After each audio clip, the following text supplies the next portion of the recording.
تو میں جب دیکھتا تھا نا کہ یہ سارے لوگ گاڑیوں میں گھومتے ہیں اور پھر میں سوچتا تھا کہ میرے پاس گاڑی کب آئے گی، اور میں کیلکولیٹ کرتا تھا کہ میری سیلری تو اتنی ہے، لہذا گاڑی لینے میں جب ریٹائر ہوں گا نا تو تب مجھے گاڑی ملے گی. جس طرح جیک ما کہتا ہے نا کہ اگر آپ کامیاب ہوتے ہیں تو آپ کی ناکامی کامیابی کی ایک سیڑھی بن جاتی ہے.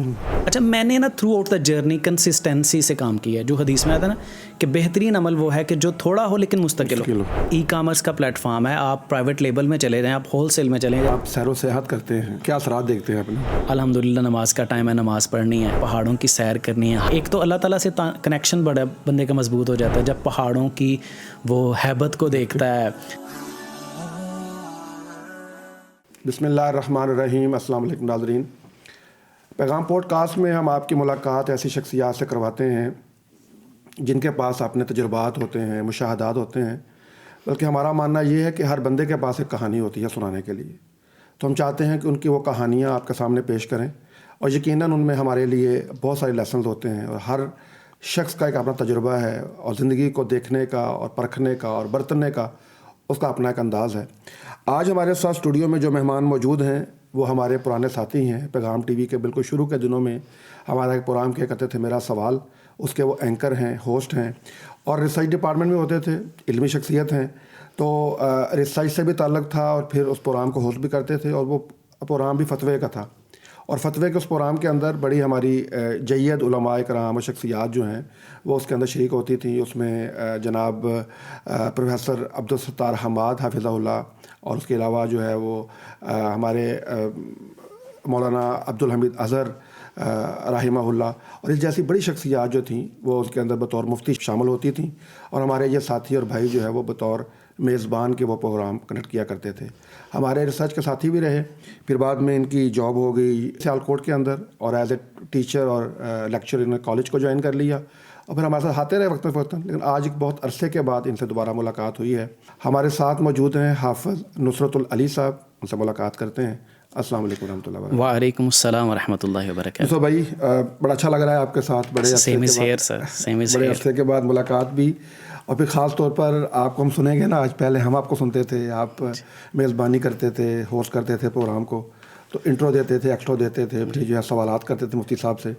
تو آج ہم آپ سے سوالات کریں گے اور آپ ہمارے جواب دیں گے. جی ضرور انشاءاللہ. تو سب سے پہلے یہ بتائیے ہمارے ناظرین کو کہ حافظ نصرت العلی صاحب کی جو تعلیمی جو کیریئر ہے اس کا آغاز کہاں سے ہوا اور کس طرح سے ہوا؟ میرا تعلق ضلع سیالکوٹ کی ایک تحصیل پسرور کے قریب ایک چھوٹا سا گاؤں ہے تخت پور، وہاں سے ہے.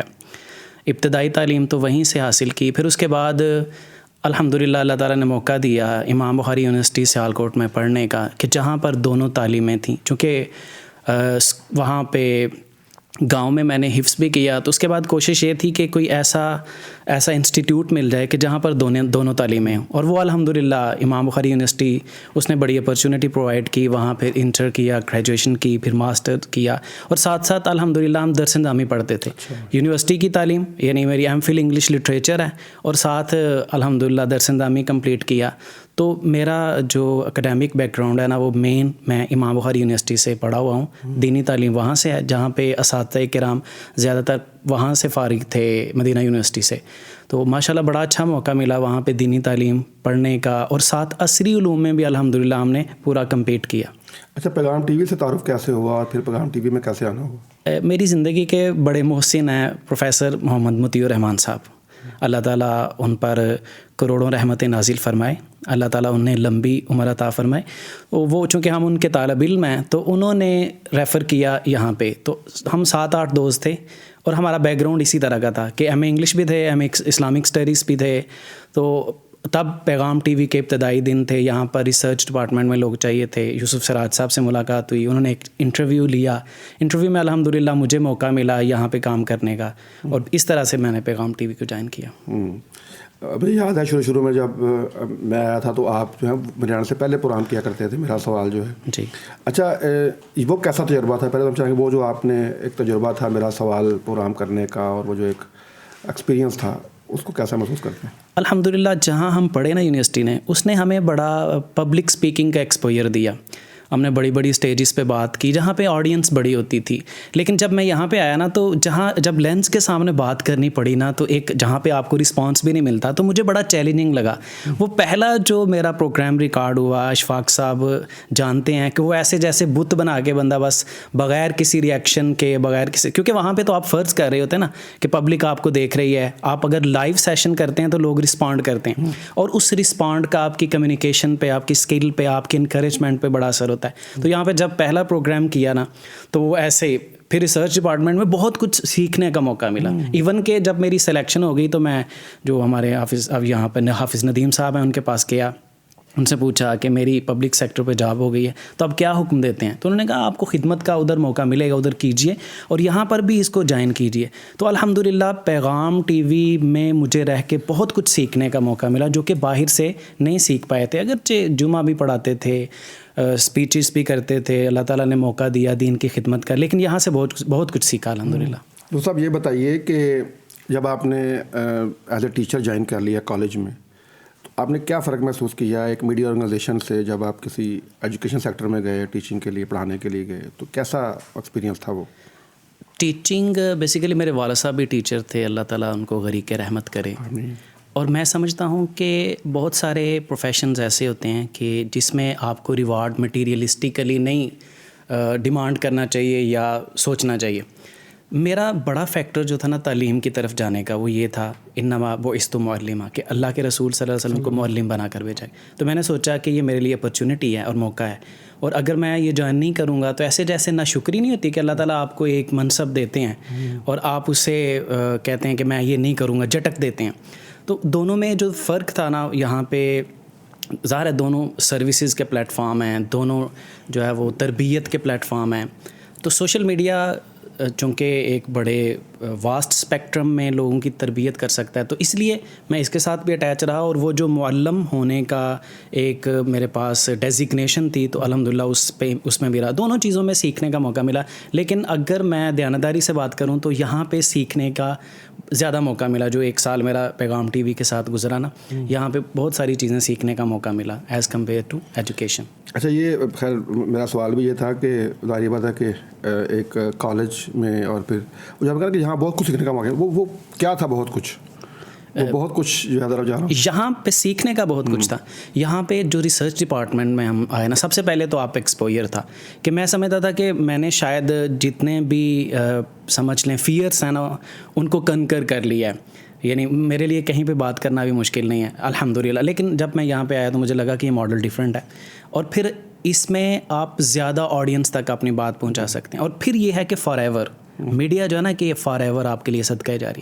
آپ نے سرور میں اپنا ڈیٹا کنٹریبیوٹ کر دیا, آپ نے اپنے حصے کیا, آپ نے اپنے حصے کی شمع جلا دی, اب وہ جب تک رہے گا. تو میں سمجھتا ہوں کہ یہ مجھے بڑا ایک اچھا لگا کہ ماشاء اللہ جو بھی آپ کا کنٹریبیوشن ہوگا پازیٹیو, ظاہر ہے ہم تو پازیٹیو ہی کنٹریبیوٹ کریں گے, چاہے مقابل میں جو بھی نیگیٹو چیزیں ہیں ان کے مقابلے میں ہماری موجودہ ایگزسٹنس تھوڑی ہی کیوں نہ ہو. تو مجھے یہ لگا کہ ماشاء اللہ یہ ایک ایسا پلیٹ فارم ہے جس پہ آپ کے پاس ایک واسٹ اسپیکٹرم ہے کام کرنے کے لیے. اور پھر یہاں پہ ریسرچ ڈپارٹمنٹ میں پروگرامس کو پریویو کرنا, دیکھنا, وہاں پہ لرننگ, ریسرچ ڈپارٹمنٹ میں حدیثیں نکالنا, شروع میں وہ ٹیکرز کے ان پہ کام کرنا, ان کی ٹرانسلیشن کرنی, پھر یوسف سراج صاحب کے پاس لے کے جانا اور اس کو وہ ریفائن کرتے تھے. تو یہ جو ساری چیزیں تھیں نا, ایک تو جو ہمارے پاس دین کا علم تھا اور جو ہماری ایک بیک گراؤنڈ تھی اس میں کام کرنے کا موقع مل گیا دینی تعلیم میں, اور دوسرا یہ تھا کہ الحمدللہ پرسنل گروتھ بھی اس میں مجھے کافی نظر آئی.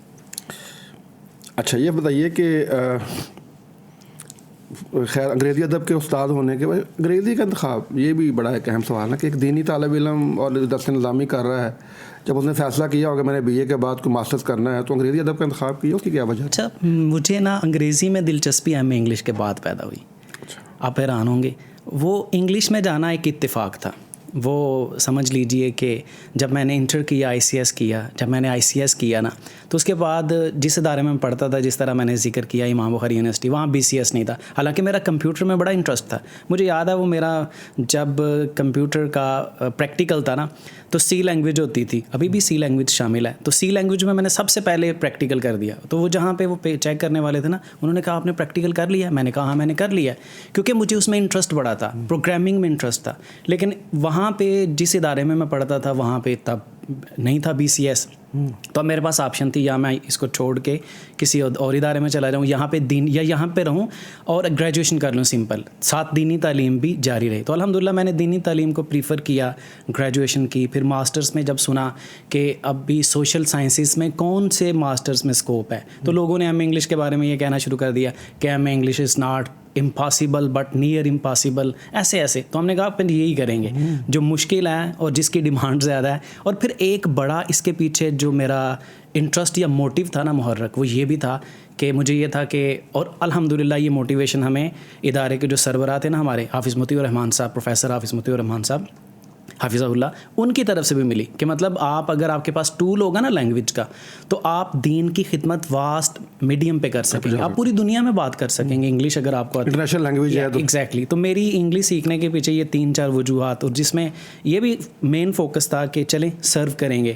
اس کے بعد مجھے یاد ہے کہ اسکاٹ لینڈ سے ایک بندے نے مجھے کہا بھی کہ گلاسگو، اسکاٹ لینڈ میں گلاسگو کیپیٹل، وہاں سے انہوں نے کہا کہ ہم آپ کو اسلامک سینٹر میں بلائیں گے تو آپ آئلٹس کریں. آئلٹس بھی میں نے تب کیا، آئلٹس میں 7.5 آسٹریلین ایجوکیشن آفس سے کیا، میرے اسپیکنگ میں الحمدللہ ہے.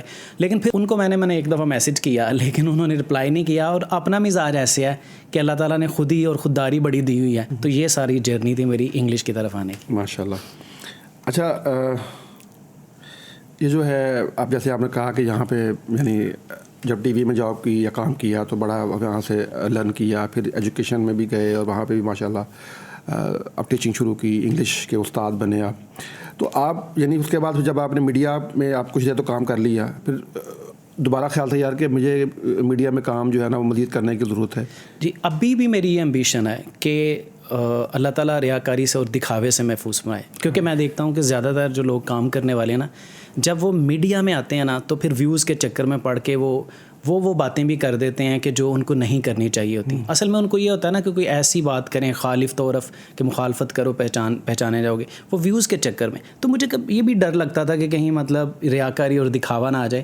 اور یہاں پر اخلاص کو مینٹین رکھنا ایک بڑا چیلنج ہوتا ہے، کیونکہ بڑے بڑے انفلوئنسر جو ہے نا سب سے پہلے ان میں تکبر گھستا ہے اور وہ نخوت آتی ہے. لوگوں کو خوش کرنے کے احساس کے ساتھ وہ ایسی باتیں بھی کہہ دیتے ہیں کہ جو دین ان کو نہیں کہتا ہوتا، اور بڑا مینیپولیٹ کرتے ہیں چیزوں کے. میری ہمیشہ سے امبیشن رہی ہے کیونکہ یہ بڑا کنٹریبیوشن ہے، اور میں سمجھتا ہوں کہ لائف پریشیس ہے، زندگی قیمتی ہے، ہر سانس میں انسان کو بڑا کام کرنا چاہیے. انسان کو ایسی جگہوں پہ کام کرنا چاہیے جہاں پہ اس کو اس کی ایفرٹ ملٹیپلائی ملیں. تو الحمدللہ میں ہلکا پھلکا اپنے اینڈ سے جو بھی کر سکتا تھا وہ کرتا ہوں. چھوٹی چھوٹی احادیث اس کو اپنے موبائل کے کیمرے سے ریکارڈ کر کے شیئر کرنا الحمدللہ. تو میری ہمیشہ سے یہ امبیشن رہی ہے، اور آج بھی یہ ہے کہ اللہ تعالیٰ مجھے موقع دے تو میں سرو کروں، مطلب جتنی پوٹینشیل ہے، جتنا بلی گونی ولو آیا والی، کہ اگر آپ کو تھوڑا بھی پتہ ہے تو آگے بات پہنچا دیں. اور یہ آپ کا سمجھ لیں آپ کی ذمہ داری ہے، اور میں اس کی شدید خواہش رکھتا ہوں. اچھا، آپ نے نا ایک بڑا آج کے استاد کا ایک بڑا مسئلہ ہے اس کی معاشی خوشحالی یا معاشی اس کا جو ایک انڈیپینڈنس ہے. ہمارے یہاں اس کا یہ ہوتا ہے کہ جب آپ جاب کرتے ہیں تو بڑے لمیٹڈ ریسورسز ہوتے ہیں اور اخراجات زیادہ ہوتے ہیں، وسائل کم ہوتے ہیں. تو ہر بندے کی خواہش تو ہوتی ہے کہ میں ساتھ کوئی کاروبار کروں، کوئی بزنس کروں، لیکن کر نہیں پاتا. جی. اچھا، آپ ماشاءاللہ جو ہے وہ اپنی جاب کے ساتھ ساتھ کچھ ایڈیشنل بھی کر رہے ہوتے ہیں اور کام بھی کر رہے ہیں. تو پہلے تو یہ بتائیں کہ آپ کیا کام کر رہے ہیں، پھر یہ بتائیں کہ وہ کیسے کرتے ہیں. سب سے پہلے تو میں یہ بتانا چاہوں گا کہ میں تعلیم کے ساتھ ساتھ میں نے یہ شفٹ کیوں کیا کہ میں نے سیکنڈ ٹائم کی مصروفیت ٹیوشنز وغیرہ سے شفٹ کر کے بزنس کی طرف کیوں لے کر آیا. میں بھی ٹیوشنز پڑھاتا تھا، کیونکہ ہمارے پاس جو بڑی اپرچونٹی ہوتی ہے نا تعلیم سے متعلق لوگوں کے پاس، وہ ٹیوشن ہوتی ہے. تو لوگوں کے گھروں میں جانا، ہوم ٹیوشن پڑھانا. اور ایک میک ٹاؤن میں ایک تھے، ان کے پاس میں گیا پڑھانے کے لیے ان کے بچوں کو. تو وہ چھوٹے بچے تھے، ان کو پڑھانے کے لیے ظاہر ہے ہمیں فائنانس کی ضرورت ہوتی ہے. تو انہوں نے کوئی اعتراض کیا. میں نے کہا جو ان بچوں کو پڑھاتی ہیں نا ٹیچرز، وہ ہماری اسٹوڈنٹس ہوتی ہیں، تو لہٰذا جو میں نے اسے بتایا نا وہ بالکل ٹھیک بتایا. ان کا ایٹیچیوڈ کچھ اس طرح کا تھا. تو مجھے لگا کہ نہیں یار, مطلب علم کو اس طرح در در رولنے سے بہتر ہے کہ آپ بھی اس طرف دوڑ لگائیں. اگر آپ فائنانس کے لیے, اور میرا بہت سارے ٹیچرز کے ساتھ بھی اس حوالے سے اوپینین مختلف ہو جاتا ہے, میں ان کو کہتا ہوں کہ آپ پیپر چیک کرتے ہیں, آپ دوسری ڈیوٹیز کرتے ہیں, آپ ایگزامینیشن ڈیوٹیز کرتے ہیں, اور آپ آنیسٹ ہیں, تو آپ اس ٹائم میں, ظاہر ہے وہ آپ پیسوں کے لیے کرتے ہیں, تو اس ٹائم میں آپ وہ کام کیوں نہیں کرتے جس کے آپ کو اچھے ویجز ملیں. تو میں نے شروع سے یہ چیز سوچی کہ میں اپنے ٹائم کو جس مقصد کے لیے اسپینڈ کرنا چاہتا ہوں نا, اس کو ریفائن کروں اور اپ ڈیٹ کروں. تو مجھے سنی علی بھائی ہیں ایکسٹریم کامرس کے, بڑا ان کا کنٹریبیوشن ہے. پاکستان کی جو بڑی کمیونٹی ہے جس میں سنی علی بھائی ہیں, جس میں اظہر صاحب ہیں وہ انیبلرس والے, اور اس کے بعد ادیم مرزا ہیں, بڑے نائس بندے ہیں, حذیفہ علی, یہ سارے لوگ ہیں. ان سے پھر سیکھنے کا موقع ملا. سنی علی بھائی باقاعدہ میں نے ان کے بوٹ کیمپ کو جوائن کیا اور ان سے ای کامرس سیکھی, کیونکہ مجھے لگا کہ یہ ڈپارٹمنٹ ایک ایسا ہے, e commerce, Amazon selling, private label, کہ یہ ایک ایسا ڈپارٹمنٹ ہے کہ جو ایک پڑھے لکھے بندے کو, یعنی جس کا بیک گراؤنڈ ہے پڑھا ہوا, جس کا بیک گراؤنڈ ہے تعلیم کا, وہ آسانی سے کر سکتا ہے. تو الحمدللہ پھر میں نے شروع میں چیزیں سیکھیں, باہر سے بھی آن لائن چیزیں سیکھیں, پھر اس کے بعد لوگوں کے فری کام بھی کیے, پھر اس کے بعد پرائیویٹ لیبل میں سروسز بھی دیں, اور الحمدللہ اب میں سیکنڈ ٹائم یہی کرتا ہوں کہ امیزون پرائیویٹ لیبل کی سروسز پرووائڈ کرتے ہیں, ہم ٹریننگ پرووائڈ کرتے ہیں, اور پھر ساتھ اس کے کام بھی ہلکا پھلکا اپنا یہ چل رہا ہوتا ہے. تو اللہ تعالیٰ نے اس طرح سے مجھے فائنانس کے اعتبار سے انڈیپینڈنٹ کیا, کیونکہ آپ کو پتہ ہے تعلیم پہ تو اس طرح سے انسینٹیو نہیں ملتے. جس طرح میں نے بتایا شروع میں کہ اس کا ایک محرک تھا کہ اللہ کے رسول صلی اللہ علیہ وسلم معلم تھے, لہٰذا اگر کوئی بندہ یہ سمجھتا ہے کہ تعلیم میں اس کو بہت زیادہ پیسے مل جائیں گے تو وہ تو نہیں ملیں گے نا, وہ تو ایک حد تک ہی ملیں گے. ہاں اگر وہ ایک کاز کے لیے تعلیم میں کام کرتا ہے تو وہ کرے, بڑی اچھی بات ہے. اور سیکنڈ ٹائم کو, چونکہ ابھی کافی زیادہ ٹائم ہوتا ہے بندے کے پاس, اگر وہ تعلیم کسی ادارے سے وابستہ ہے, تو اگر وہ کام کرنا چاہے تو زندگی کی ہر گھڑی قیمتی ہے. ایک اچھا اپنا ٹارگٹ سیٹ کرے, باقاعدہ ہنٹ کرے کہ میرا مزاج کس طرف جانے کا ہے, کیونکہ بزنس تو آپ کسی بھی چیز کو بنا سکتے ہیں نا. تو اس طرف میرا مشورہ ہے کہ جو تعلیم سے وابستہ لوگ. میرا سوال یہی تھا کہ ہمارے پاس نا بہت سارے ایسے ہمارے سننے والے ناظرین ہوں گے جن کے دل میں یہ خواہش ہوگی, سوچتے بھی ہیں کہ ہم شفٹ کر لیں, یا شفٹ نہیں تو کم از کم کوئی پارٹ ٹائم کو, سیکنڈ ٹائم کوئی دور ایسی کوئی اپرچونٹی کو ہم اویل کریں جس سے ہم اپنے فائنانسز کو بہتر کر سکیں. تو آپ اپنے تجربے کی روشنی میں ہمیں ان کو بتائیے کہ کیا مشورہ دیتے ہیں کہ کس طرح سے وہ کام کریں. اچھا, مجھے یاد ہے جس لوکیلٹی میں رہتا تھا نا, وہاں پہ لوگ تھے ایکسپورٹر, آگے پیچھے گھوم رہے ہیں, پھر رہے ہیں, اور اگر آپ ان کی تعلیم پوچھیں نا تو کسی نے میٹرک کیا ہے, کسی نے انٹر کیا ہے. اور میں تو بلکہ جمعے میں بھی اکثر بات کہتا ہوں کہ بہت سارے ایسے لوگوں کے پاس بھی پیسے ہیں کہ جن کی زبان سے گالی کے علاوہ کچھ نکلتا ہی نہیں ہے, جنہوں نے مطلب اپنے ہی پیٹرن ڈیسائیڈ کیے ہوئے ہیں, جن کی انٹرپرینورشپ کی اپنی ہی کچھ SOPs ہیں کہ دوسرے کو رگڑنے سے ہی مال بنتا ہے اور دوسرے کا استحصال کرنے سے ہی مال بنتا ہے. تو میں جب دیکھتا تھا نا کہ یہ سارے لوگ گاڑیوں میں گھومتے ہیں, اور پھر میں سوچتا تھا کہ میرے پاس گاڑی کب آئے گی, اور میں کیلکولیٹ کرتا تھا کہ میری سیلری تو اتنی ہے, لہذا گاڑی لینے میں جب ریٹائر ہوں گا نا تو تب مجھے گاڑی ملے گی, میں سوچتا تھا. پھر میں نے سوچا کہ یہ مطلب اگر یہ کر سکتے ہیں تو ہم بھی کر سکتے ہیں. اور اب ڈیجیٹل ٹرانسفارمیشن کے بعد, کرونا کے بعد بہت ساری پوسٹ کرونا کا جو ایرینا ہے آپ کو پتہ ہے, اس میں بہت سارے سگنیفیکنٹ چینجز ہوئے ہیں, اور اس میں جو گلوبلائزیشن ہے نا وہ بڑی گرو کی ہے. مطلب آپ ایک جگہ بیٹھ کے پوری دنیا میں کہیں پر بھی چیزیں سیل کر سکتے ہیں, کسی بھی مارکیٹ کو اپروچ کر سکتے ہیں. تو میرے وہ لوگ جو پڑھے لکھے ہیں, جو تعلیم سے وابستہ ہیں, اور جو یہ سروسز دے رہے ہیں, جو تعلیم سے وابستہ ہیں, ان کو ایک ڈائریکشن یہ بھی ہے کہ آپ کسی ایک پلیٹ فارم کو اپنا لیں.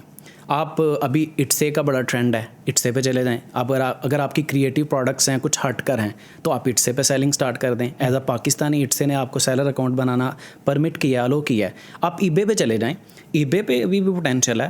آپ ایون کے لوگ فیس بک سے بڑا کچھ ارن کر رہے ہیں, گوگل ایڈ سے کما رہے ہیں. پھر اس کے بعد ای کامرس کا پلیٹ فارم ہے, آپ پرائیویٹ لیبل میں چلے جائیں, آپ ہول سیل میں چلے جائیں. ڈراپ شپنگ کو تو میں الاؤ نہیں کرتا کیونکہ وہ شرعی طور پہ اسے میں مناسب نہیں سمجھتا. تو ان سارے پلیٹ فارم میں سے کسی ایک کو, اچھا میں نے نا through out the journey consistency سے کام کیا ہے. جو حدیث میں آتا ہے نا کہ بہترین عمل وہ ہے کہ جو تھوڑا ہو لیکن مستقل ہو. درمیان رستے میں بڑی ساری ڈائیورشنز آئیں کہ جب ہم نے پرائیویٹ لیبل شروع کیا تو اس کے بعد جی ڈراپ شپنگ کا ماڈل آ گیا, اس کے بعد جی ہول سیل کی طرف لوگ بھاگنا شروع ہو گئے, اس کے بعد ایفیلیٹ مارکیٹنگ کا رولا پڑ گیا, اس کے بعد دوسرے پلیٹ فارم. لیکن میں فوکسڈ رہا, میں نے کہا نہیں یار یہ بس آپ نے سلیکٹ کر لیا نا, اب اس سے ہی آپ کو ریزلٹس ییلڈ ہوں گے. اور الحمدللہ مجھے اب کوئی بھی بندہ کہتا ہے نا کہ فیس بک سے یا انسٹاگرام سے آرڈر آ سکتے ہیں, تو میں کہتا ہوں آ سکتے ہیں. ای بے سے کئی لوگ جو ہے نا وہ آپ بالکل اس کو جھٹک دیتے ہیں, کہتے ہیں نہیں جی اب کمپٹیشن بڑا ہو گیا, اب یہ ہے. ہر ایک کا مقدر اللہ تعالیٰ نے لکھا ہوا ہے, اور میں ان سے یہ کہتا ہوں کہ یہ ساری اپرچونیٹیز ہیں. آپ اچھے طریقے سے کسی ایک کو ڈائریکشن بنا لیں.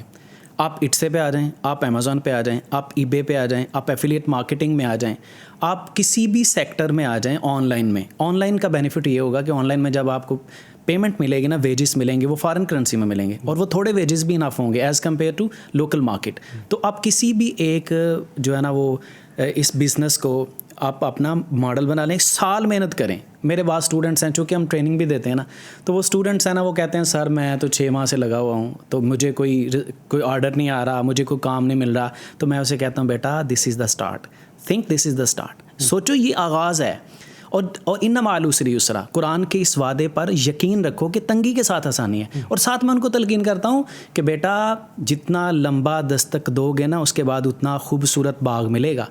وہ جس طرح جیک ما کہتا ہے نا کہ اگر آپ کامیاب ہوتے ہیں تو آپ کی ناکامی کامیابی کی ایک سیڑھی بن جاتی ہے. تو یہ جو فیلئرس آپ کو نظر آ رہی ہیں, فیلئرس نہیں ہیں, یہ اسٹیپس ٹورڈس سکسیس ہیں. تو میری ان سے یہی ریکویسٹ ہے یا ان کو ایڈوائس یہی ہے کہ آپ کسی بھی ایک ان میں سے ایک پلیٹ فارم پہ آ جائیں اور وہاں پر پوری تندہی اس کے ساتھ کام کرنا شروع کر دیں. اللہ تعالیٰ آپ کو اس میں ضرور رزلٹ دے گا, کیونکہ 6-7 سال پہلے بھی میں بھی اس طرح سوچتا تھا کہ شاید یہ ہماری ڈومین نہیں ہے. یہ بڑا انٹرسٹنگ ہے کہ آپ جو اب جتنی باتیں گنوا دی ہیں, ظاہری بات آپ تو اس سفر میں سے گزرا ہے نا, یہ بات ایسے ہی ہے کہ سب سے پہلے انتخاب کرنا بڑا مشکل ہوتا ہے کہ ہم نے کس سیکٹر میں جانا ہے یا کس پلیٹ فارم پہ جانا ہے. اب یہ انتخاب کرنا ایک یعنی ایک بنیادی بات ہے. اچھا ہم چاہتے ہیں اس سے پہلے ذرا آغاز میں ہے کہ شروع کہاں سے کریں. یعنی بندہ آج اگر سوچنا شروع کرتا ہے تو یہ باتیں تو اس کو نہیں پتا نا کہ ایفیلیٹ مارکیٹنگ کیا ہوتی ہے, اور یہ ڈراپ شپنگ کیا ہوتی ہے, اور یہ ڈفرینٹ پلیٹ فارم جی کیا ہیں. جی, تو شروع کہاں سے کریں؟ شروع اس طرح سے کیا جا سکتا ہے کہ اب تو تیسرا بھی گرو آ گیا نا. پہلے تو گوگل اور یوٹیوب ہوتا تھا نا, اب چیٹ جی پی ٹی بھی, آرٹیفیشیل انٹیلیجنس ہے نا. تو اگر کسی, اب میں نے نیمز تو بتا دیے نا, اب کسی بھی ایک پلیٹ فارم کو ایکسپلور کرنا شروع کر دیے تھے. اور سب سے اہم چیز یہ ہے کہ آپ اپنے مقصد میں سچے تب ہوتے ہیں کہ جب آپ کی کمیونٹی آپ کے اس مقصد کے ساتھ الائن کر رہی ہو. مثلاً ایک بندے نے ایک مقصد بنایا کہ میں نے بزنس مین بنا ہے, میں نے کاروبار کرنا ہے, میں نے ایکسپورٹ کرنی ہے. اب اس کے کنیکشنز جب ایکسپورٹر سے بنیں گے نا, یا ان کے جو انگلش میں محاورہ نا birds of a feather flock together, کہ وہ اس طرح کے لوگ جن کی فریکوینسی سیم ہوگی, وہ کمیونٹی ڈیولپ کی جائے. فیس بک کے گروپس جوائن کیے جائیں, ٹک ٹاک پہ لوگ ہیں ان کو فالو کیا جائے کہ جو یہ کانٹینٹ دے رہے ہیں. شروع میں انیشیل لیول پہ اس کی اویئرنیس انسان کو چاہیے, پھر اس کو ریفائن کرنا ہوتا ہے. ریفائن کرنے میں سم ٹائمز ہمیں پیڈ کورسز بھی کرنے پڑ جاتے ہیں, اور ایک مینٹور انسان کے پاس ضرور ہونا چاہیے کہ جس سے وہ گائیڈ لائن لے تاکہ اس کا ٹائم بچ جائے. جس طرح کہا جاتا ہے نا, لرن فرام ایکسپیرینس اور فرام ایکسپیرینسڈ, یا تجربے سے سیکھ لیجیے یا تجربہ کار سے سیکھ لیجیے. تجربہ کار جو ہے نا وہ آپ کے وسائل کو ضائع ہوئے بغیر آپ کو ایسی باتیں بتا دیتا ہے کہ جو آپ کو فائدہ دے. سفر چھوٹا ہو جاتا ہے, ورنہ آپ کا بہت سفر لمبا ہو جاتا ہے. بالکل ایسے ہی. صحیح. اچھا یہ آپ نے بہت سارے نام لیے نا, ای کامرس اور یہ امیزون, اور اس کے بعد بھی سارا کچھ جو ہے, اس میں کوئی شک نہیں ہے کہ اس وقت جو ہے نا وہ یہ بڑی چیزیں آسان ہو گئی ہیں, اور چیزیں بڑی ایکسیس آسان ہو گئی ہے, لوگوں تک پہنچ گئی ہے. مجھے لگتا ہے کہ شاید وہ جو ایک ہوتا ہے نا کہ آپ کا جیسے کہتے ہیں کہ to jump into the field, کہ اس کے اندر وہ جو فیصلہ کر کے چھلانگ لگانا ہوتا ہے, ہم وہ نہیں کر پاتے, یا ہمارے اندر وہ جو ایک ڈیسیژن پاور ہوتی ہے وہ نہیں ہوتی. اس کے لیے آپ کیا سجیسٹ کرتے ہیں؟ ٹیک دا پلنج, یعنی وہ پہلا قدم اٹھانا بڑا اہم ہوتا ہے. اس کے لیے کیا ہے کہ سب سے پہلے یہ نا کہ بندہ پہلے ڈیسائیڈ کرے, مائنڈ سیٹ بنائے نا اپنا, اور کم از کم کہے کہ میں نے 6 ماہ اس چیز کو دینے ہیں. ڈیلی کی بیس پہ نوٹ کرے, یا تو وہ جس طرح علامہ اقبال کا شعر ہے نا, میں اپنے بچوں کو بھی سناتا ہوں, اسٹوڈنٹس کو نا, کہ مجھے فطرت نوا پر پے بپے مجبور کرتی ہے, ابھی محفل میں ہے شاید کوئی درد آشنا باقی, وہ آتش آج بھی تیرا نشے من پھونک سکتی ہے, طلب صادق نہ ہو تیری تو پھر کیا شکوہ ساقی. پہلے ہمیں اپنی طلب کو صادق کرنا پڑے گا, پہلے ہمیں سوچنا پڑے گا کہ ہمارا مقصد کیا ہے. کیا ہم فائنینشیل لبرٹی فریڈم چاہتے ہیں ہم سیکنڈ اسٹریم انکم کو ہم بنانا چاہتے ہیں, ڈیولپ کرنا چاہتے ہیں, سیکنڈ اسٹریم آف انکم کو ہم ڈیلی کی بیس پہ اس کو ٹائم دیں. اب جس طرح آپ نے بات کی نا, بڑے سارے لوگ میرے دوست بھی ہیں ایسے. مجھے یاد ہے کہ جب میں اس جرنی پہ نکلا نا, تو میں نے اپنی ساری کمیونٹی کو کہا کہ یار یہ بڑی اچھی اپرچونٹی ہے, آپ بھی آئیں, مل کر سیکھتے ہیں, مل کر کام کریں گے. اور اپنے ٹیچرس کو بھی کہا, لیکن ان میں سے کوئی انٹرسٹ اگر ہوا بھی تو وہ کچھ دیر کے لیے انٹرسٹڈ ہوا. موٹیویشن میرے خیال میں سیلف موٹیویشن سب سے بڑی موٹیویشن. جب مجھے ہو نا کہ میرے کنسرنس کیا ہیں یا میری طلب کیا ہے, میرے ٹارگٹس کیا ہیں, تو بندے کے جب ٹارگٹس ہیں نا, جب بندہ پیسے کمانے میں حلال پیسے کمانے کی جستجو رکھتا ہو, تو میرے خیال میں اس کے لیے یہ بڑی ایک موٹیویشن ہے کہ وہ یہ کہے کہ میں نے اب سیکنڈ اسٹریم آف انکم کسی کو بنانا ہے, اور وہ کم از کم صرف یہ کرے کہ میں نے کم از کم 6 ماہ کسی پروجیکٹ کو ضرور دینے ہیں, چاہے وہ ڈیلی کا میں آدھا گھنٹہ ہی کیوں نہیں اس پہ اسپینڈ کرتا. اگر وہ اس طرح کی روٹین بنا لے نا کہ ڈیلی اس پروجیکٹ کو, یہ ایک سجیشن ہے نا, اگر وہ نہیں آ پا رہا اس فیلڈ میں, جس طرح میں نے کچھ نام لیے کہ وہ ابھی فار ایگزامپل میں ابھی سجیسٹ کر دیتا ہوں کہ اٹس پہ آ جائیں, کیونکہ میں بہت سارے لوگوں کو جانتا ہوں کہ جو 6 ماہ پہلے کچھ بھی نہیں تھے اور اب وہ لاکھوں کی سیل کر رہے ہیں پر منتھ کی, اور کچھ بھی نہیں کرنا آپ کو, زیرو انویسٹمنٹ کے ساتھ. مطلب آپ کو لگتا ہے نا, مجھے بھی پہلے ایسے لگتا تھا کہ نہیں اگر پیسے نہیں ہیں تو کاروبار کیسے ہوگا, پیسے نہیں ہیں تو آپ بزنس کیسے پروموٹ کر سکتے ہیں. نہیں, ایسی بات نہیں ہے. اگر پیسے نہیں بھی ہیں نا, تو پھر بھی 3 طرح سے آپ انویسٹمنٹ لے سکتے ہیں. ایک تو یہ ہے کہ آپ کے پاس ایک کیس اسٹڈی ہو, آپ نے چھوٹے لیول پہ کام کیا ہو, اور وہ کام آپ دکھا دیں کسی کو کہ میں نے یہ چھوٹے لیول پہ کام کیا, انویسٹر کو کہیں چھوٹے لیول پہ کام کیا, اس کا یہ فائدہ ہوا, اب میں بڑے لیول پہ کرنا چاہتا ہوں اور مجھے انویسٹمنٹ چاہیے. یا پھر آپ اسے نالج ڈیلیور کر دیں, اسے سمجھا دیں کہ اٹس پہ کام کیسے ہوتا ہے, آپ اسے بتا دیں کہ eBay پہ کیسے کام ہوگا, اسے بتا دیں کہ دوسرے پلیٹ فارم پہ کیسے کام ہوگا, امیزون پہ, وہ آپ کی انویسٹمنٹ کے لیے. جب اسے آپ بتائیں گے نا کہ ROI اتنا ملے گا, ریٹرن آن انویسٹمنٹ آپ کو یہ ملے گی, جھوٹ نہیں بولنا کسی بھی اسٹیج پہ, ٹرانسپیرنٹ بالکل, جو اس کے رسکس ہیں وہ بھی بتائیں. اور جو ریئل بزنس مین ہوتے ہیں نا, وہ رسک کے لیے بھی تیار ہوتے ہیں, کیونکہ حلال تجارت میں نفع نقصان ساتھ چلتا ہے. لیکن یہ بڑے سیکیور ماڈل ہیں کافی حد تک اگر بندہ کیلکولیٹڈ چلتا ہے. تو اس میں یہ ہے کہ تیسری طرح جو انویسٹمنٹ لانے کی ہے نا, وہ ٹیگ ہوتا ہے. کسی بھی انسٹیٹیوٹ کا ٹیگ لگ جائے نا آپ کو, تو لوگ سمجھتے ہیں کہ یار یہ بندہ فلاں جگہ سے گریجویٹ ہے, لہٰذا وہاں کا بندہ بڑا کمپیٹنٹ ہوتا ہے, اور وہ بھی اس کے لیے انویسٹمنٹ کرنے. یقین کیجیے ہمیں بڑے سارے لوگ ملتے ہیں جو کہتے ہیں ہم انویسٹمنٹ کرنا چاہتے ہیں, ہم ان کو کہتے ہیں کہ نہیں, کیونکہ ہمیں پتہ ہوتا ہے کہ یہ ابھی تیار نہیں ہے. اور ہم ان کو یہ بھی ریکمینڈ نہیں کرتے کہ ان کے پاس اگر کوئی پلاٹ ہے یا ان کے پاس ان کی انیشیل انویسٹمنٹ ہے جو کہ وہ رسک پہ نہیں لگا سکتے اور وہ ایکسپیرینس نہیں کر سکتے, پھر ہم ان کو نہیں کہتے. ہم کہتے ہیں پہلے آپ انکم جنریٹ کریں, اور انکم جنریٹ کریں پہلے آپ یہ لگا کے پیچھے نہ ہٹیں. ضروری نہیں ہے کہ آپ پروڈکٹ بیچ کر کما سکتے ہیں, آپ سروسز بیچ کر بھی کما سکتے ہیں, پھر اگلی سٹیج پہ آپ انویسٹمنٹ بھی کر سکتے ہیں اگلی سٹیج پہ. تو اس طرح سے کوئی ایک بنا کے نا ٹارگٹ, اس کو فوکس کر کے اس پہ چلا جائے, اور ان کنسسٹنسی کے ساتھ تو یہ انشاءاللہ. اچھا, اب یہ بتائیے کہ آپ کیا سمجھتے ہیں کہ ایک کسی دائی کے لیے یا کسی آپ کہہ لیجیے کہ مبلغ کے لیے, کسی استاد کے لیے یہ فائنینشیل انڈیپینڈنس کتنی ضروری ہے؟ دیکھیں جی, فائنینشیل انڈیپینڈنس تو بہت زیادہ ضروری ہوتی ہے, اس وجہ سے بھی کہ اگر آپ اوپر والا ہاتھ ہے نا دینے والا, تو اس کو کہا گیا کہ وہ بہتر ہے نیچے والے ہاتھ سے نا.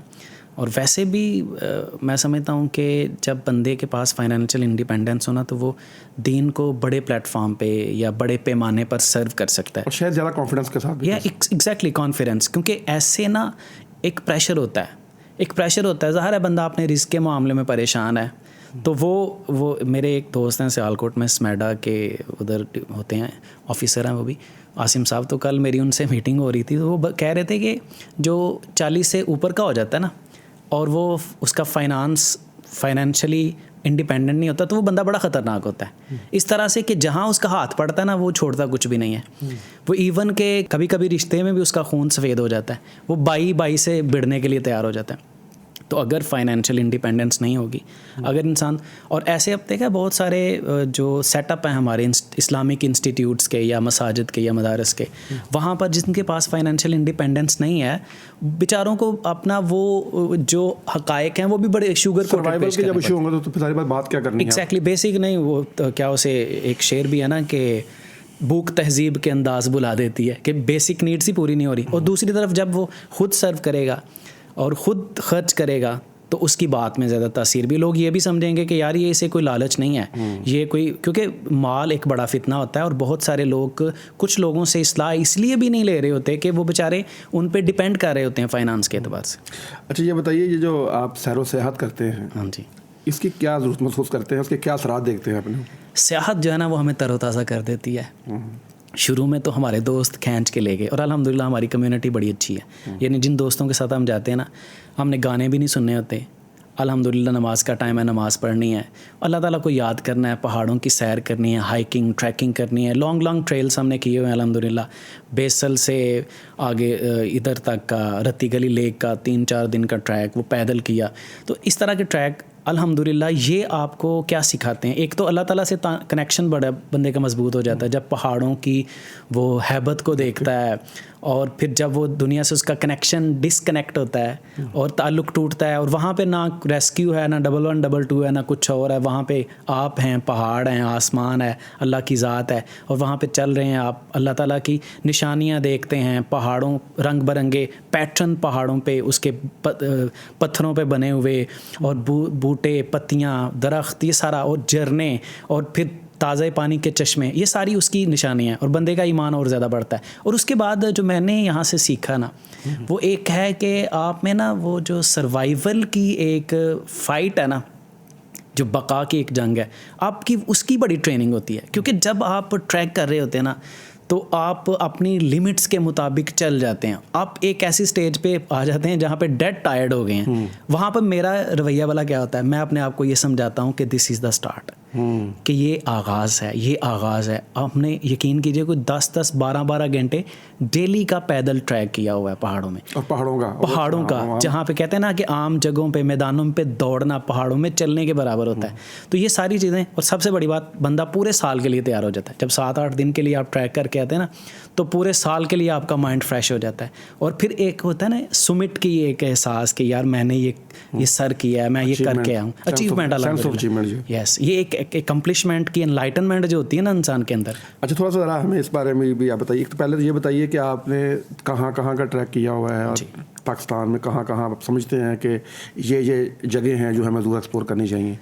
پاکستان میں بڑے خوبصورت پوائنٹس موجود ہیں. اصل میں نا بیوٹی جو ہے نا وہ کمز آفٹر ہائکنگ. جو صحیح بیوٹی ہے نا, جو ورجن بیوٹی جس کو آپ کہیں, کہ جن کو لوگوں نے جو ہے نا پامال نہیں کیا ہوا. ہمارا رویہ یہ ہے کہ اکثر لوگ جاتے ہیں نا, آپ کو پتہ ہے, گند شند پھینک دیتے ہیں, کوئی خیال نہیں کرتے. ہمارا تو بھی اس طرح کا نہیں کبھی بھی رویہ رہا, ہم تو جا کے چیزیں سمیٹ کے آتے ہیں, تو ٹریش کو بھی سائڈ پہ کر کے آتے ہیں الحمدللہ. ہماری ٹریننگ اس طرح کی ہے. تو پاکستان میں بڑی ساری جگہیں ایسی ہیں, کشمیر میں بہت ساری جگہیں ایسی ہیں. ریسنٹلی ہم نے ایک ٹریک کیا تھا چٹا کٹھا لیک کا ٹریک, وہ بڑا چیلنجنگ ٹریک تھا کمپیریٹیولی. وہاں پہ جو ہے نا کافی لینتھی ٹریک تھا, اور وہ بہت کشمیر کی سب سے خوبصورت جھیل اگر آپ اسے کہیں نا, تو وہ میرے خیال میں ایگزیجریشن نہیں ہوگی, چٹا کٹھا لیک. ایسے پہاڑوں میں گھری ہوئی بلندی پر, جہاں پہ آپ کو سم ٹائم ورٹیکل بھی چلنا پڑتا, بالکل ایسے سیدھا کہ اترتے ہوئے جب بارش ہوگی نا تو تھوڑا ڈر بھی لگ رہا تھا. لیکن اللہ کے سپرد انسان تھوڑے بہت رسک لیتا ہے اس طرح کے. ساتھ ہمارے گائیڈس ہوتے ہیں, تو گائیڈس کے ساتھ وہاں پہ جایا جا سکتا ہے, رتی گلی لیک, اگر کوئی یہ رتی گلی لیک جایا جا سکتا ہے. چٹا کٹھا لیک کی میں بات کر رہا ہوں. پھر اس کے بعد کشمیر میں ہی رتی گلی لیک ہے, اور پھر آپ ادھر جا سکتے ہیں گلگت بلتستان میں, تو بہت سارے اسپاٹس ہیں آپ کے, آپ ادھر چلے جائیں. نانگا پربت بیس کیمپ, وہ بڑی خوبصورت, فیری میڈوز کا نام آپ نے سنا ہوگا. پھر راکا پوشی بیس کیمپ ہے, وہ بھی الحمدللہ ہم نے کیا ہوا ہے. اور پھر آگے سسی ولیج سے ٹریک شروع ہوتا ہے, گلگت بلتستان کی طرف جاتے ہوئے نا, سسی ولیج سے ٹریک شروع ہوتا ہے راکا پوشی بیس کیمپ کا. پھر آگے ٹریک ہے جہاں پر 3 پیکس ملتی ہیں, وہاں تک آپ جائیں, وہ بھی بڑی خوبصورت ایریا ہے. تو یہ والے جو پوائنٹس ہیں نا میرے خیال میں جو بیسک لیول کے. اور پھر اس کے بعد بیسل کیمپ سے, یہ بابو سر ٹاپ سے نیچے اترے نا تو آگے بیسل پوائنٹ ہے. بیسل پوائنٹ سے ایک ٹریک نکلتا ہے کہ جس میں 4-5 جھیلیں بھی آتی ہیں, اور وہ ٹریک جو ہے نا KPK سے شروع ہو کے آزاد کشمیر میں آتا ہے. تو ہم نے جو ٹریکس شروع کیا, پھر اس کے بعد پہلا پوائنٹ ملا کی بستی, ہم نے رات کو اسٹے کیا, وہاں بڑی سردی تھی, اور جو بھی جتنے بھی ہمارے پاس اویلیبل کپڑے تھے نا وہ سارے ہم نے پہنے, اور پھر ساتھ ہمارے گائیڈ بھی تھے, انہوں نے وہ آگ جلائی تو ہم نے رات اسپینڈ کی. پھر اس کے بعد وہ جھیل تھی وہ ہم نے دیکھی. پھر اس کے بعد ٹریک کیا, 3-4 دن آئی تھنک لگ گئے. اس کے بعد ہم نے رتی گلی آ کر رتی گلی بھی بڑی خوبصورت جھیل ہے. یہ ٹریک بھی بڑا فیمس ہے, اس ٹریک پہ بھی جایا جا سکتا ہے. اور بھی بہت سارے ٹریک اب لوگ ایکسپلور کر رہے ہیں, لیکن یہ والی جھیلیں جو ہے نا بڑی خوبصورت ہیں, اور یہ ایسی ہیں. اگر کوئی گرینری زیادہ دیکھنا چاہتا ہے نا تو وہ چلا جاتا ہے نیلم ویلی میں, اس طرح کی گرینری, کیونکہ گلگت بلتستان میں زیادہ تر گرینری جو ہے نا وہ ہائٹس کے بعد ہے. ویسے زیادہ تر پہاڑ آپ کو ایسے خشکی نظر آتے ہیں. ہاں جی صحیح. تو یہ آپ کا لگتا ہے کہ صرف شمالی علاقے جہاں ہمارے خوبصورت ہیں, یا کوئی ہمارے ادھر وہ جنوب میں بھی اور کسی سندھ والی سائڈ پہ بھی کچھ اسپاٹس ہیں؟ وہ ایک شعر ہے نا کسی کا کہ دنیا جسے کہتے ہیں جادو کا کھلونا ہے, مل جائے تو مٹی ہے, کھو جائے تو سونا ہے. شاید میدان ہمیں خوبصورت اس لیے نہیں لگتے کہ ہمارے پاس نہیں ہے. ہاں میدان کے لوگ ہیں, تو میدان بھی بڑے پیارے ہیں. اگر آپ یہاں پہ, جب میں گاؤں جاتا ہوں کبھی تخت پور میں, تو جاتے ہوئے جب چاولوں کی فصل اگ رہی ہوتی ہے تو ایسے گرین کارپیٹ آپ کو حد نگاہ تک بکھرا ہوا نظر آتا ہے. تو وہ ایک عجیب طرح کی, سمجھ لیں ایک لطافت اور عجیب طرح کی ایک خوشی کا احساس اس سے ہوتا ہے. تم گرین جو یہاں پر ہمارے نا یہ والے ایریاز میدانی, یہ بھی بڑے خوبصورت ہیں. اب بلوچستان میں بھی بڑے ایسے پوائنٹس ہیں جو خوبصورت ہیں, لیکن زیادہ تر جو ہمیں اپیل کرتی ہیں نا چیزیں, وہ پہاڑوں میں, وہاں پر وہ پہاڑوں کا ٹریک جو کسی جھیل پر ختم ہوتا ہے, یا وہ پہاڑوں کا ٹریک جو گلیشیئر پر ختم ہوتا ہے. شمشال لیک ہم گئے, شمشال ویلی گئے, جہاں پہ 8000 ماؤنٹینئرس کافی ہیں, وہ لوگ جنہوں نے 8000 سمٹ کی ہوئی ہیں. تو اس سے وہ بھی بڑا اچھا, وہاں پہ ہوٹل بڑا زبردست تھا. تو اس پہ آگے ہم نے پھر وہ ٹریک کیا, اس کا شمشال, آگے گلیشیئرس تھے وہاں تک گئے. تو وہ جو ایریاز ہیں نا جو گلیشیئرس پر ختم ہوتے ہیں, جو ان جھیلوں پر ختم ہوتے ہیں, وہ بڑے خوبصورت ہوتے ہیں پہاڑوں کے دامن میں. تو کہتے ہیں اس کے اوپر پیسے بڑے لگتے ہیں, ہمارے پاس پیسے ہوں گے تو آپ جائیں گے اتنے لمبے ٹریک کرنے کے لیے 7 دن کے 8 دن کے. وہ اصل میں پیسے جب انسان پرائرٹی بناتا ہے نا تو پھر بندہ پیسے بھی اکٹھے کر لیتا ہے. آپ حیران ہوں گے کہ ابھی بھی میری بات یہ مشہور ہے دوستوں میں کہ جو میں نے پہلا ٹریک کیا تھا نا, وہ میں اپنا لیپ ٹاپ بیچ کے گیا تھا. کیونکہ مجھے یہ تھا کہ لیپ ٹاپ تو دوبارہ آ جائے گا, لیکن یہ وقت دوبارہ نہیں آنا. اور ایسا ہی ہوا, اللہ تعالیٰ نے مجھے اس کے بعد پتہ نہیں کتنے لیپ ٹاپس دیے, لیکن وہ جو میموریز میرے ذہن میں اسٹے کی نا, اور جو مجھے ایک سمجھ لیں مطلب دلچسپی پیدا ہوئی ہے, کہ انٹرسٹ ڈیولپ ہوا, میں سمجھتا ہوں کہ وہ میری زندگی کا ایک ایسٹ ہے. دیکھیں یہ آپ کو ریفریش کر دیتا ہے, یہ ایکٹیو کر دیتا ہے. اور جب بندہ پہاڑوں میں ٹریک کر کے واپس آتا ہے نا, تو پھر بڑے سارے چیلنجز کو امیجن کر کے وہ اوور کم کر لیتا ہے. یہ تو کچھ بھی نہیں, میں تو کہتا وہ تو مطلب یہاں پہ تو اب ہمیں آپ 2 دن بھی چلاتے رہے تو ہم رکتے نہیں الحمدللہ, کہ یار ہم نے تو وہ ٹریک کیے ہوئے ہیں, ہم نے تو وہاں 10 گھنٹے, جب ہمارے پاؤں نے ساتھ دینا چھوڑ دیا تھا, اٹھا کے چل رہے تھے. اور یقین کیجیے کہ یہاں پہ جاتے ہوئے نا, جب ہمارا بیسل کیمپ سے آگے کا ٹریک تھا نا, ہم نے وہاں پہ نوری ٹاپ کیا, پھر اس کے بعد رتی گلی ٹاپ پہ ہم چڑھ رہے تھے, جب تو ہم ایسے چل رہے تھے جیسے پینگوئن نہیں چلتی, مطلب ایسے جیسے گرنے والے ہوتے ہیں, کیونکہ ہم تو اس لیول کے پروفیشنل نہیں تھے. لیکن یہ الحمدللہ credit goes to our friend, ہمارے دوست ہیں ان کو کریڈٹ جاتا ہے. ظہیر صاحب ہیں, عدنان صاحب ہیں, شہزاد صاحب ہیں, یہ لوگ ہمارے ساتھ رہے ہیں. ہمارے حافظ اسامہ علوی صاحب ہیں, وہ ہمارے ساتھ, فیضان صاحب ہیں, یہ سارے الحمدللہ ہمارے ساتھ. تو یہ ہمیں ساتھ لے کے جاتے تھے اور ہم ساتھ چلتے تھے, اور تب ہمیں احساس نہیں ہوتا تھا کہ اتنا مشکل ٹریک ہوگا, لیکن وہ لے جاتے تھے. تو اب ہم ان کی تعریف کرتے ہیں کہ انہوں نے ہمیں اتنے اچھے ٹریکس دکھائے اور راستے دکھائے. اچھا یہ بتائیں کہ یہ آپ کیا سجیسٹ کرتے ہیں کہ یہ کسی ٹور آپریٹر کے ساتھ جانا چاہیے, خود جانا چاہیے؟ آپ میرے خیال میں نا شروع میں آپ ٹور آپریٹرس کے ساتھ جائیں, زیادہ بہتر ہے, کیونکہ آپ کا ٹائم بڑا جو ہے نا وہ مینیج ہوگا, کیونکہ ٹائم سیو کرنا ایک بڑا چیلنج ہوتا ہے. شروع میں کسی ٹور آپریٹر کے ساتھ چلے جائیں. انیشیل اگر آپ نے سٹارٹ کرنا ہے نا, تو ظاہر ہے آپ کو اس لیول کا چاہیے. اگر آپ کا کوئی گروپ بن جاتا ہے, اور گروپ میں وہ لوگ جن کے پاس نالج ہے, ایک واقعہ شیئر کروں گا یہاں پہ بڑا انٹرسٹنگ, کہ ہم نے جب پہلا ٹریک کیا تھا نا, ہمارا پہلا ٹریک تھا یہ والا فیری میڈوز کا, اور وہ اتنا آسان نہیں. ہم نے دیکھا کہ بہت سارے لوگ ہیں جو یہاں لاہور سے بھی گئے ہوئے تھے, تو وہ رستے میں بیچارے بیٹھ کے رو رہے تھے, ان سے چلا نہیں جا رہا تھا, ڈیڈ ٹائرڈ, جب انہوں نے کبھی ورک آؤٹ نہیں نہ کیا. تو جب ہم وہاں سے فیری میڈو سے آگے گئے نا,